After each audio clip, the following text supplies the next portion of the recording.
Earl Ray matter, did he in fact assassinate Dr. Martin Luther King? And had he not died and his local attorney not died in close succession, it would have been my finding that he was not the gunman.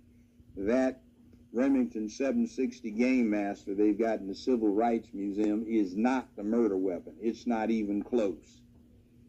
And it was a two-man hit team that killed him from the fire station dormitory. It wasn't the flop house, and it wasn't in those bushes. So, yeah, I got into the deep details of Dr. King, and that 3 or 4 year period, that case was kicking around in front of me. So you're saying that the James Earl Ray did not kill Martin Luther King? No, he didn't kill him. Even though most people, well, he was convicted for it, right? He didn't kill him.